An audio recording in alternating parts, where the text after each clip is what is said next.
Some of the emotions I felt first time being on the property was just an endless amount of joy and definitely a little bit of nerves.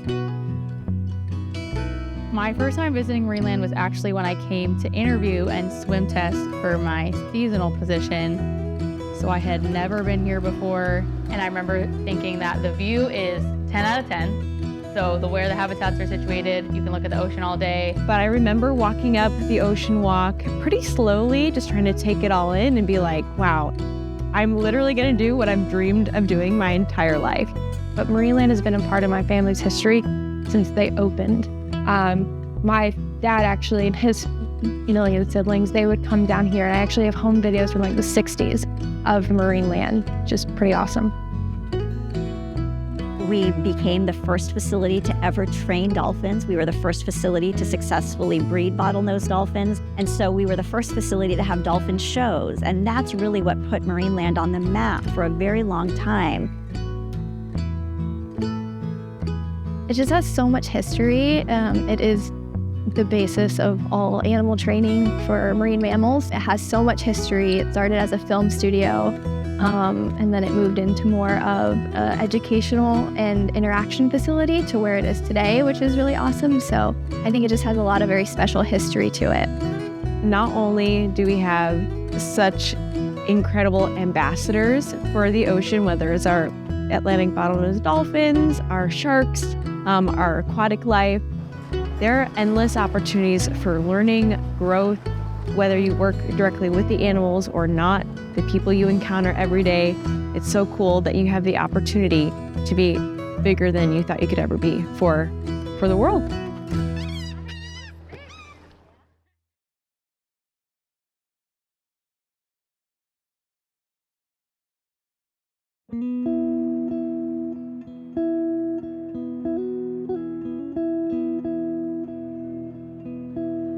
So we opened in June of 1938 as Marine Studios because the original business plan for this facility was to be an underwater film studio, not to be a public aquarium.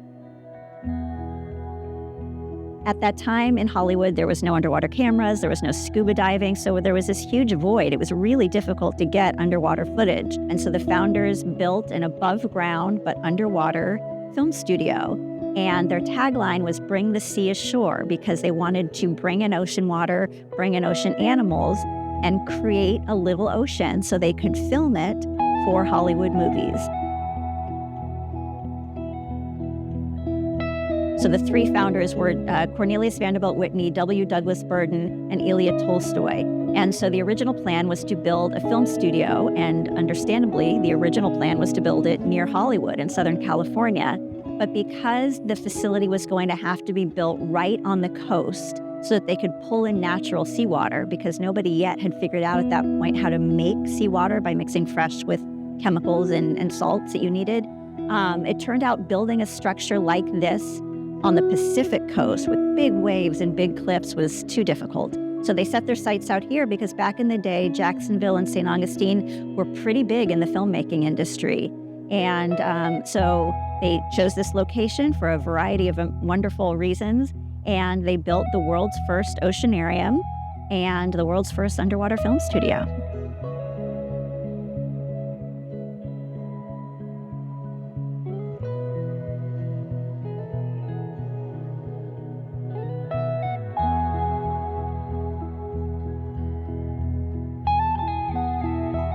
And it had been a big, year-long, loud, dusty construction effort to build this huge above-ground series of tanks. So there was a rectangular oceanarium and a circular oceanarium. They were combined with a flume together. It was almost 1 million gallons of ocean water. Nothing like that had ever been built. So it was quite a feat that this had happened.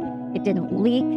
There was all these windows that were very specifically situated all around the facility so that the filmmakers could get exactly the shot that they needed. But it had been a lot of dust and noise, and we knew we'd, kind of probably gotten in the way of the local community. So the founders wisely said, hey, let's invite the locals to come on out for a little party, a little kind of, special grand opening party so they can see what we've been doing before we get down to the business of inviting Hollywood out to make movies.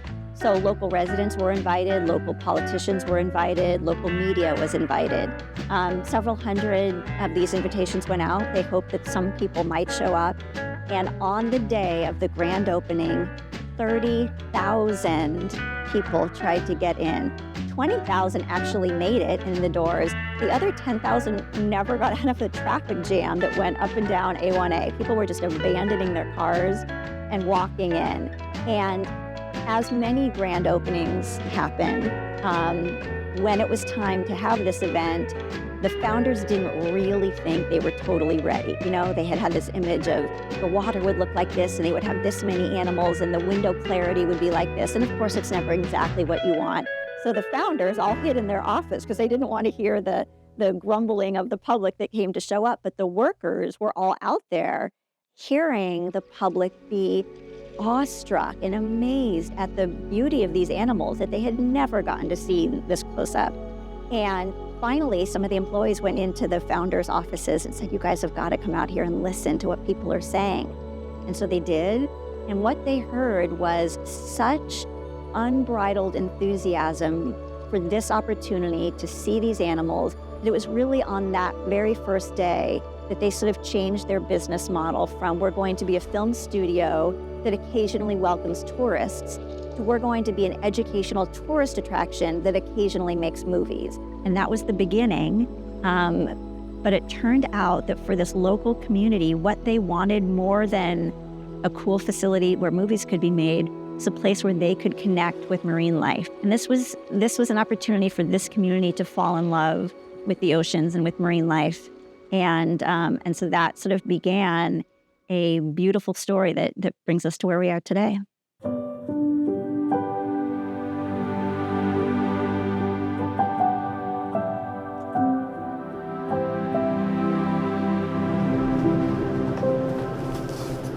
If you have the opportunity to be fish prep, your morning starts even before the sun comes up.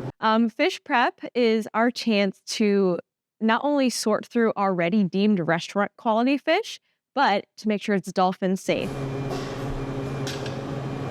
So when we look at a fish, whether it's big, small, we're looking for some really important things.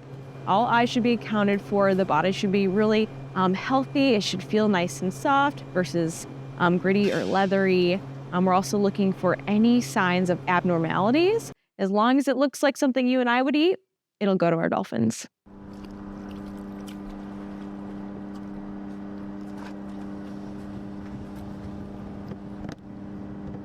Very first session of the morning, which is our DPE, daily physical exam, we are looking from our animals from the tip of the rostrum all the way down to the tail flukes. So when our animals are heads up stationed with us, one of the first behaviors we'll ask them for is a chuff. A chuff is a big exhalation. It gives us the opportunity to hear those nice, healthy lungs. If there are any dolphin boogers flying out, we can let our veterinarian know. We can also take a quick peek at the inside of the blowhole to ensure everything is looking healthy.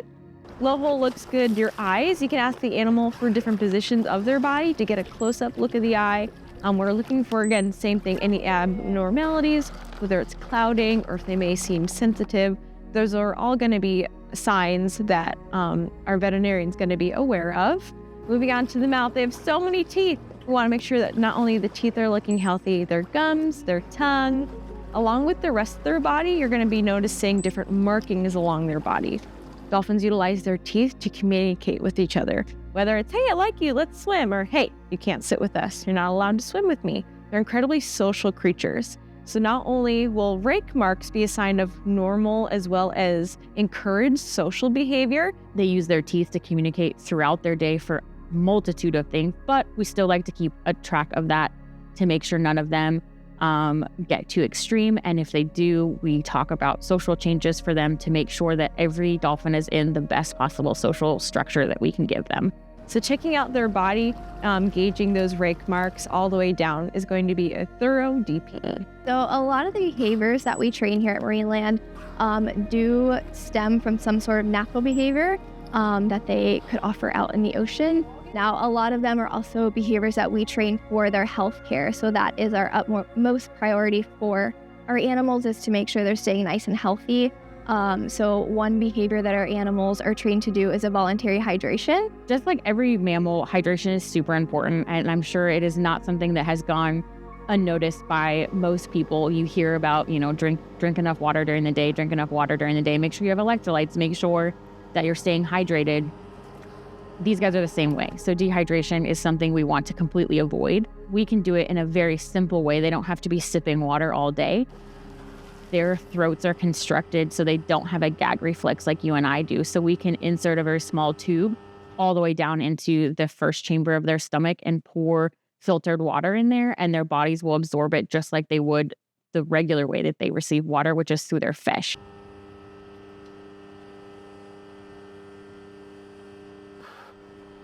They're not going to get that out in the ocean. So being able to train them to swallow vitamins, to allow us to provide them with that fresh water, to provide them with ultrasounding where they kind of just sit nice and still, or that can come out to the side of the habitat and place an ultrasound probe on them, take a look at their insides. The list is endless on the different husbandry behaviors we can provide our animals, and it is a super important part of our day, each and every day.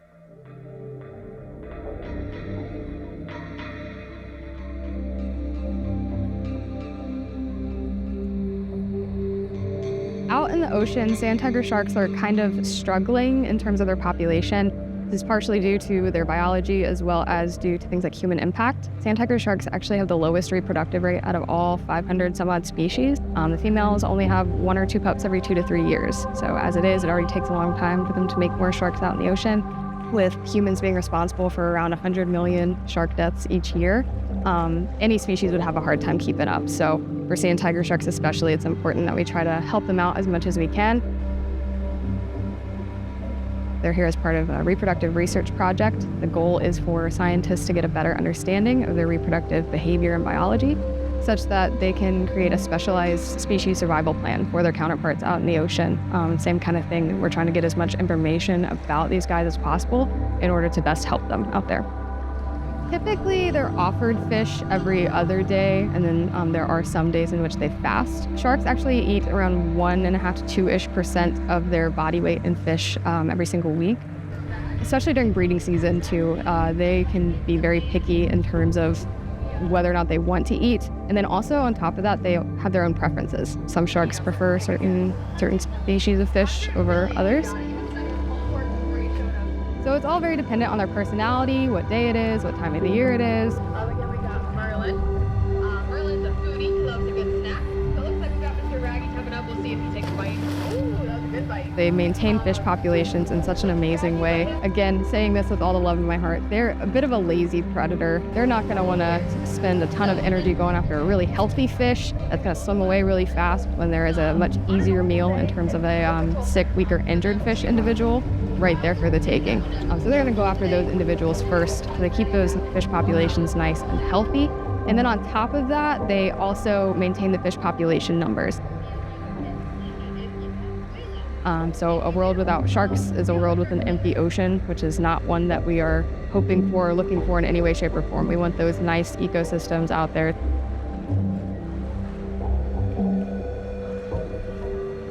So that's kind of what we promote here at Marineland. Is these guys are very important animals living out in their environments, and the media just loves to throw things out of proportion for them. So we're trying to set the record straight for these sharks.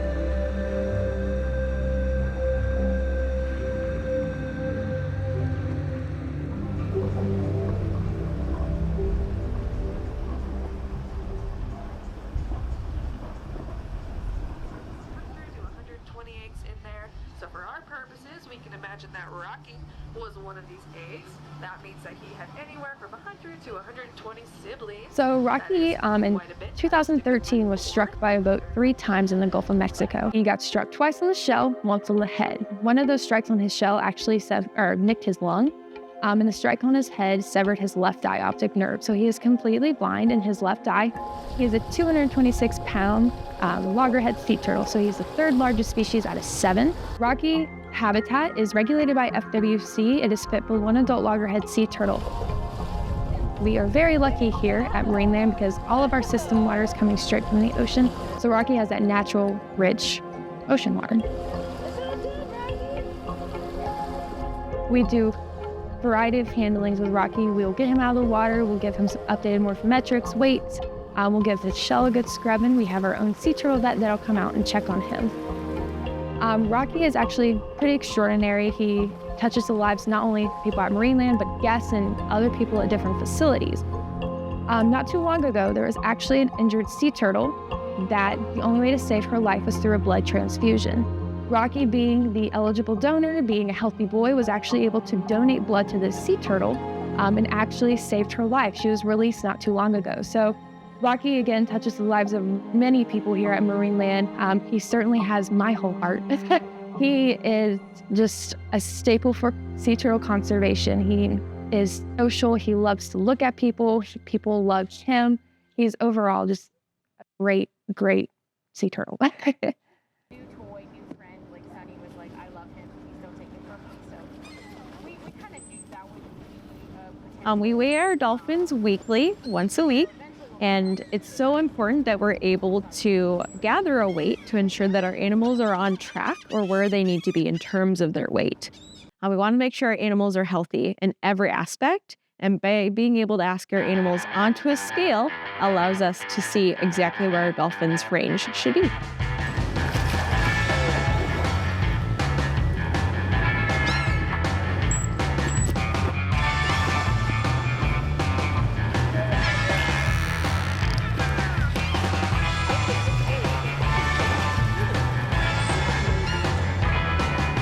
Having a dolphin slide out onto a scale is a huge measure of trust. You're asking an animal to do something that they would not naturally do, sliding out up onto dry land. That's not where they live. That's not normally where they're the most comfortable. These animals can range from 600 all the way down to 200 to 300 pounds. And so we are asking them step by step to bring more of their body up and out of the water.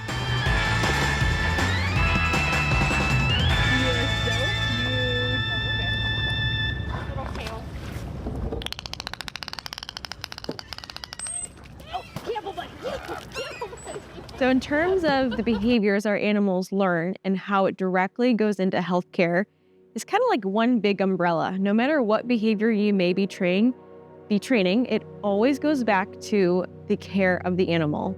Exercise is healthy for you and I.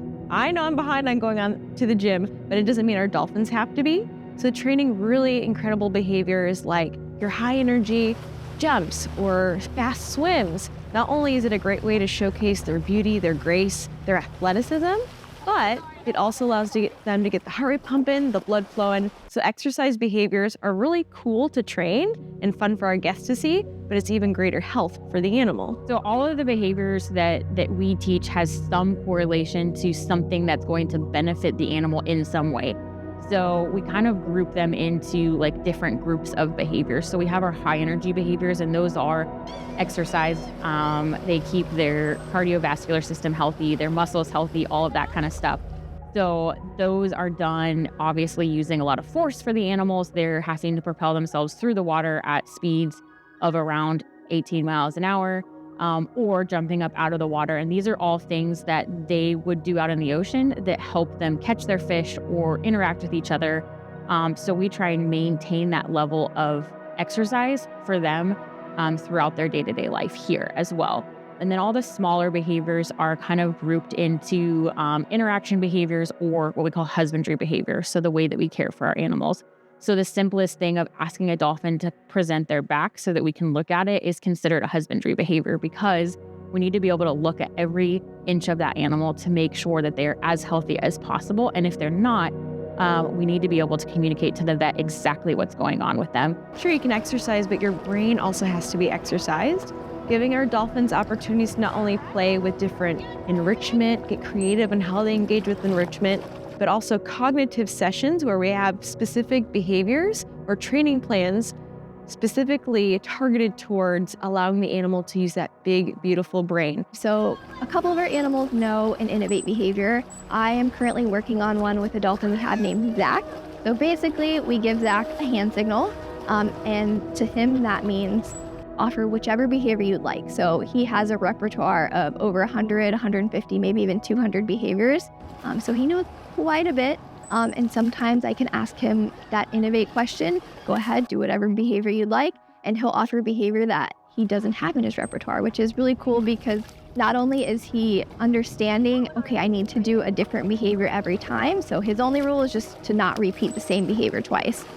So not only is he offering behaviors that he already knows, but I have seen him offer new behaviors as he progresses throughout this behavior. So that's communicating to me that he's not only understanding the concept of the behavior, but he's also putting a little bit of his own spin on it and doing something different and seeing what sort of result he gets out of that. Now we can't blow a bubble this time. These animals and their intelligence is really yet to really be discovered.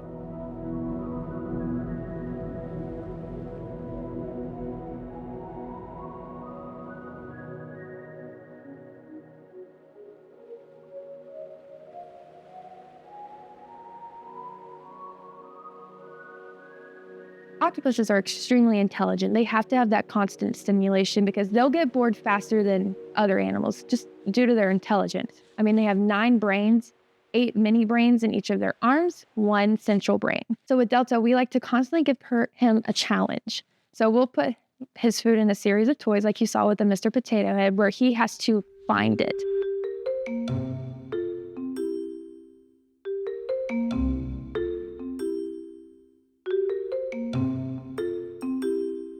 The Mr. Potato Head's kind of fun because it has all those holes, but he can't get it out of all of those certain holes. He actually has to find the correct one in order to get that chunk of food out. It's really interesting to see how he interacts with the different enrichment toys that we give him, especially the Mr. Potato Head, because out of all the toys, that one is definitely the most challenging for him.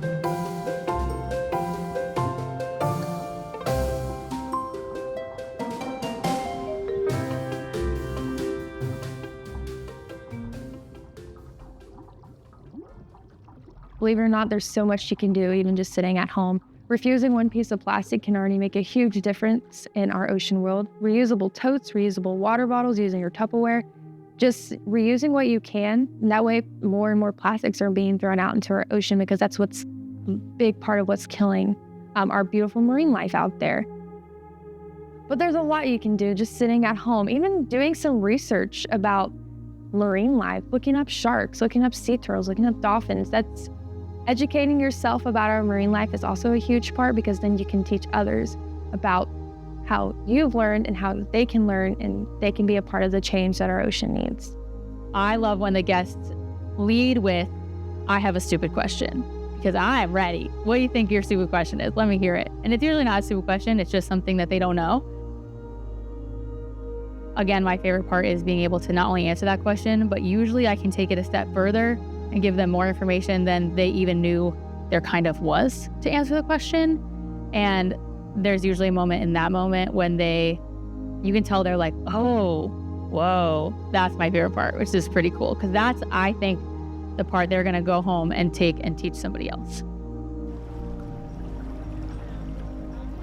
I think that for the people visiting, it's important for them to come and see and make a connection to an individual animal that they can have memories with, because just like anybody, you're more inclined to care about something if you have a personal connection to it. It's really hard to come and see these animals and not feel emotionally attached to them and emotionally involved in their well-being as well as their counterparts out in the ocean. So that's kind of the biggest overall thing that we like to touch on when we're here, talking about different conservation things that people all over the country, all over the world can do to help these animals' counterparts out in the ocean, it helps us make that connection with people and talk about ways that our environment can be improved, even if you don't live anywhere near the ocean. So these guys are that ambassador that give us that opening to talk about it. Again, our goal is to teach people about these animals so that they can try to protect them when they go home or when they're at the beach the next time. Just remember, oh, I saw Rocky, or I saw Merlin and Raggy and Nanaway the other day. Maybe I'll pick up this piece of trash so it doesn't impact one of their counterparts out there. Every single staff member, not just the ones who work with the animals, but everyone here loves these guys and would love to talk to you about these animals individually, their wild counterparts, and zoos and aquariums in general. Some people come and, they just want to see the animals and that's it. Whereas some people walk through that door and you can tell they really have a passion and they want to educate themselves and they want to know more about those animals. And those interactions, I think, are the most special to me because I get to share my passion and what I know about these animals with somebody who also cares just as much as I do. If it wasn't for our guest, whether it's a half-day visit, a whole-day visit, whether they're getting in the water with our dolphins or not, we have the chance to educate, but our dolphins have the chance to inspire. It is so, so important that we continue to support accredited zoos and aquariums just like ourselves because we are making changes that the oceans, that our environment is crying for. We need to be resourceful. We need to make sure we are choosing sustainably in our everyday lives, and our animals are a big part of that change. We offer education programs at Marineland for everybody, from the littlest kids through seniors and everyone in between. We offer programs here on site and we offer programs off-site. There is no way to try and say that you can't be educated by Marineland. And you can come here and learn about dolphins by getting in the water with the dolphins or by meeting them just along the side of the habitat if you're not into getting in the water. But you can also just come as a general admission guest and stand outside, enjoy our dolphin presentations, our sea turtle talk, our shark talk, and just have a conversation.